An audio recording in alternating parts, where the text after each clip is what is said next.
Is Agile dead? What is the future of Scrum?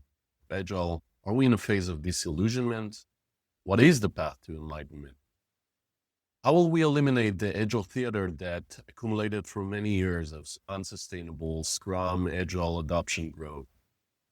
Specifically, what is the future of Scrum Masters, Agile coaches? Welcome to the Scaling with Agility, the podcast for leaders who aim to close the curtain on all the Agile Theater BS and instead use a principled, nuanced approach to agility that achieves outcomes and drives impact. I'm Yuval. So what is the future of Scrum Masters, Agile coaches? More and more leaders are starting to see these as accountabilities rather than discrete roles. They realize that the sort of leadership Scrum Mastery entails should be integrated rather than provided by a dedicated. The Scrum Guide for Leaders goes into the considerations in more depth. That's a companion that I wrote a couple of years ago to help leaders understand, get ideas, some patterns for how to use Scrum, how to map Scrum to their organization. One example is the VP of engineering in a growing startup who decided to take on the SAFe RTE role, which is essentially the chief Scrum Master for the Agile release train, since they felt it was up to them to provide this leadership. Remember, Scrum Accountabilities does not equate Agile roles. Remember, Scrum Accountabilities does not equate Scrum roles. This way of thinking is supported by the 2020 Scrum Guide update that changes the language from Scrum roles to Scrum accountabilities. SAFe also sees itself as a dual operating system that runs parallel to the organizational structure, which means that the Scrum Master and other roles should be seen as accountabilities. When leaders take these new ways of leading and showing up to heart, it creates a healthy and sustainable level of agility. But getting there requires support and coaching. Sometimes you do need someone dedicated to agility. Sometimes you don't. It really depends on the situation of the team. There are situations where no one is passionate about organizational performance, health, agility, and development. In these contexts, the right move is, or might be, to have a person dedicated to these accountabilities. But most of the time, these people are brought in to become part of the leadership team of a larger group rather than a team level role. So what does the reduction in force of Agile roles that we're seeing out there in the industry mean? Is laying off all Agile roles a sign that a company has achieved Agile nirvana? Sometimes it is, sometimes it isn't. What we're seeing right now in the market is more often one of these scenarios.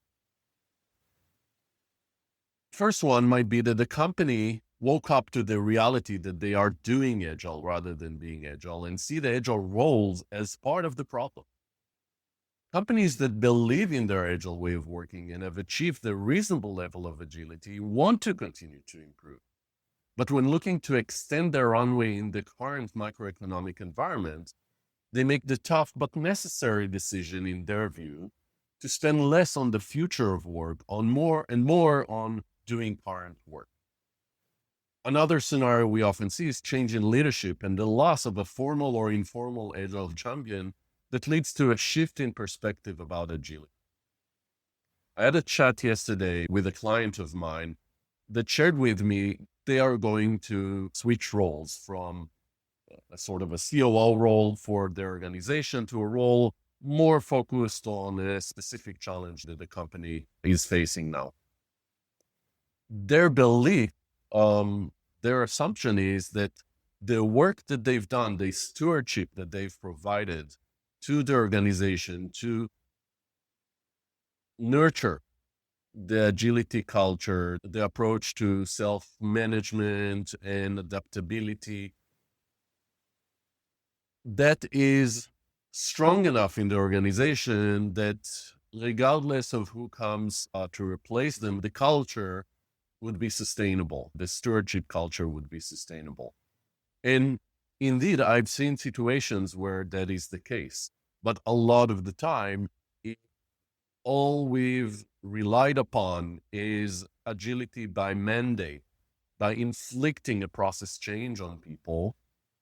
If that has been the approach of the transformation leaders or even Scrum Masters and Agile coaches that have been encouraged or even told to enforce a process. The moment we take that away, that would be the moment that that we would lose momentum about agility. So in those types of environments, when the agile champion leaves, this would lead to a shift in perspective and investment in agility.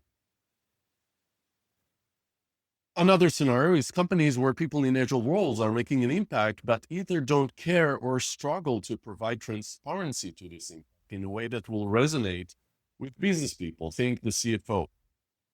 In the current context, this isn't a very sustainable strategy.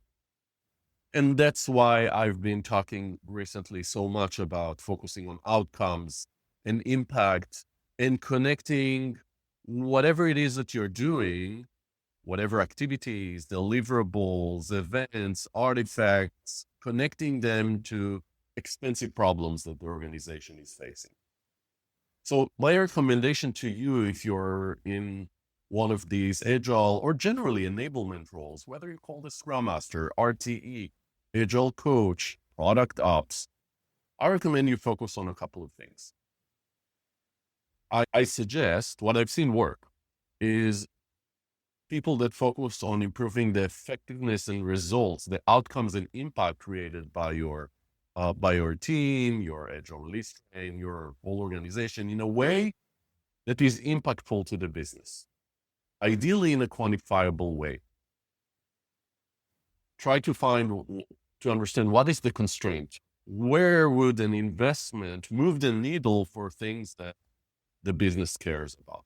This is where things like evidence-based management can come in handful, or the work on outcome mapping or impact mapping, whatever you use. We have a lot of tools that help us connect to value. Let's do that for our work as well. Let's not focus on agile as a checklist. Let's focus on agility as a way to drive outcome and impact. It might be frightening. It is a frightening time for agilists. But despite what you think you might hear, one thing you should consider asking your team, your stakeholders, your leadership is a question that is used in Netflix, the keeper question. How hard would you fight to keep me? The answer in the conversation might be tough to hear, and maybe you should start with asking it yourself in front of the mirror. But it will provide the transparency you need to inspect and adapt your focus. Are you a keeper? What should you do in order to become a keeper? If you're in a big organization with a formal or informal agile role community of practice, I recommend you make this a topic you work on together. How do you become a keeper role in the organization? What are the shifts? What are some things you just stop doing in order to become keepers? The optimistic in me hopes that as a community, we will use whatever's going on right now as a wake-up call that will positively impact what we focus on and the value we bring to organizations. So that we focus less on training, certification, the vanity of Agile, whether that's story points, burn down chart. We talk a lot about Agile Theater, right? So, you know my perspective there. But instead that we will start to focus on outcomes, start to focus on how do we find the right mix of enablement, support, leadership. Essentially what we're talking about here is the sort of leadership we want to see in an organization driving agility. My opinion is it's pretty clear, and I've seen that in organizations that I work with. We will see fewer people in agile roles. I think if you look at the team level or even group level roles, we will see instead of people in these roles, we will see these as accountabilities that the leaders, existing leaders of these groups take on, whether it's team leaders, program managers, development managers, VPs. Those people will start to take on more and more of the Scrum Mastery, Agile Coaching, Accountabilities, and will provide leadership to the organization.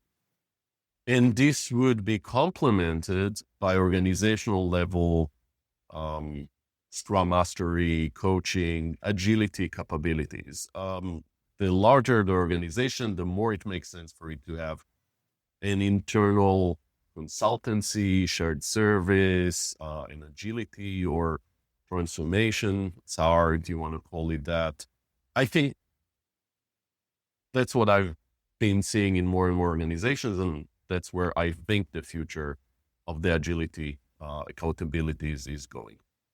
You've been listening to the Scaling with Agility podcast. I'm Yuval.